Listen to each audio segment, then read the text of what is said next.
more to get people out to vote for them. We want to bring in our guests for our Monday morning quarterback segment, Amy Lutz and CRISTINA ANTELO. Thank you so much for joining us. Good morning. We're warming up that arm, ready to play ball.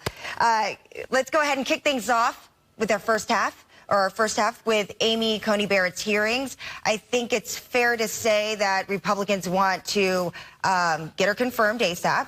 So how do the Democrats handle this nomination? How do you see this going forward as these hearings get underway this morning? We'll go ahead and begin with you. That's a great question. So I'm pretty confident that the Republicans will probably be able to get Amy Coney Barrett nominated.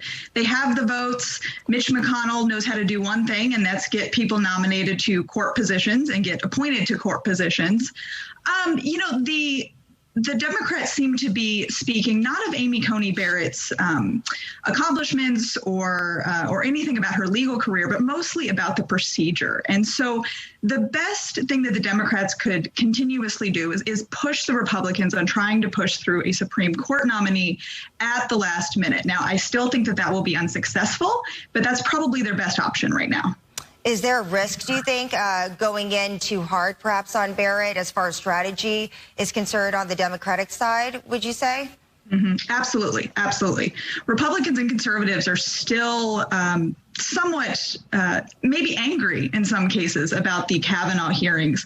And there's nothing that will galvanize the Republican base more than a Supreme Court nomination, and especially a Supreme Court nomination that is contentious, that seems unfair to the nominee. And so I think the Democrats have to be very careful, and they actually seem to be. For the most part, they need to stay away from her religious background and talk mostly about policy. All right. I absolutely agree. They Democrats for sure certain know that they don't have the votes. And I think with that already kind of a fait accompli already kind of in the books, they know that process is the thing. They're using that process argument to highlight the hypocrisy of the Republican Party and kind of what happened 4 years ago with Merrick Garland and being able to use that to inspire voters in down ballot races. And she's absolutely right that making the religious background of the nominee is not going to be something that Democrats want to do, because our presidential nominee is a Catholic as well. All right, we're going to have a shortened second half here. We want to talk about getting out that vote. As I mentioned before, we have early voting, in-person early voting beginning in Maryland and D.C. in just 2 weeks. So just quickly, both your take on what each candidate needs to do to get people out to vote for them at this point, at this stage of the game. Yeah, I think for Democrats, the Biden campaign is kind of hit their sweet spot, and I think they're doing everything that they need to do, and they need to keep executing perfectly as they have been. We're already seeing record turnout lines here in Virginia for early voting, even with the absentee ballots and in-person voting. I don't think people go and wait in 3-hour lines 3 weeks in advance unless they're looking for change. So I think that the Biden campaign just needs to keep up that momentum. So I do agree with that. I think both campaigns need to take a page from the book of the handful of states that have done all mail-in ballots for several years. States like Colorado.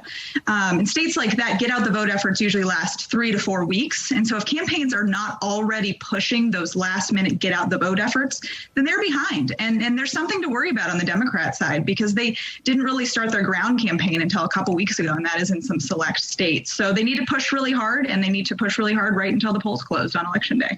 Yeah, I'd be interested in getting your opinion on what happened over the weekend real quick. We know that the Democrats and Republicans dismissed the president's coronavirus stimulus offer. Any hopes for a deal, and how do you think this is going to impact everything? I don't think there is much hope. I haven't had much hope for a few weeks now. I don't think that Republicans in the Senate are serious. They had passed a provision that was less than $500 million. The Democrats originally passed something at $3 trillion, came down to $2 trillion after Republicans talked a little bit about $1 trillion. And they haven't been able to meet somewhere in the middle. But still, Senate Republicans are nowhere near that, even if Secretary Mnuchin is getting closer and closer to a deal with Pelosi. So I don't think they can get this done before election. I do tend to agree. I don't think Congress is really capable of getting many things done right now. You see that on the House side, Nancy Pelosi is talking about a bill basically amending the 25th Amendment and instead of the coronavirus stimulus. So I don't think it's going to happen. I think that the way that it might affect the election is it might make more voters apathetic. It's very frustrating to look at Congress and see that they're not doing anything in a time like this. All right. How about what do you make make of all the debates? What's happened recently with the president pulling out of the debate and then the debate being canceled? I know that there's still one more that's left between the two presidential candidates. But how do you think this is going to impact everything? I think most folks are probably already decided at this point. The debates at least do have the opportunity to demonstrate policy differences and allow the candidates to intermingle with voters. I think Joe Biden loves those opportunities and is going to continue to look for more of them.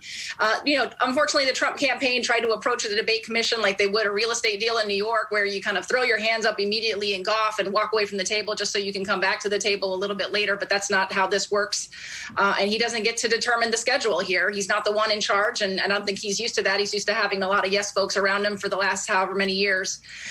So in this case, I think that Joe Biden's going to find other ways to talk to voters, and he's inspiring them to come out and vote early. And so I think we're looking just fine on our side. Well, I think the only voters who were undecided during that first debate tuned out in the first 5 minutes, probably, because of how that debate went. I think it is important for the Trump campaign, regardless of how they're approaching it, to have at least one more debate. They don't want to leave voters with the president's performance in that first debate. They're still going to hope that during one more debate, hopefully Joe Biden has a moment where he rambles or there's a moment that they can clip and use on social and use in campaign ads. But I think it's really important for Republicans to have another debate so that President Trump can honestly leave a better impression with voters. All right, covering a lot of ground this morning, ladies. Amy Lutz and CRISTINA, ANTELO, thank you so much. Thank you. Marissa?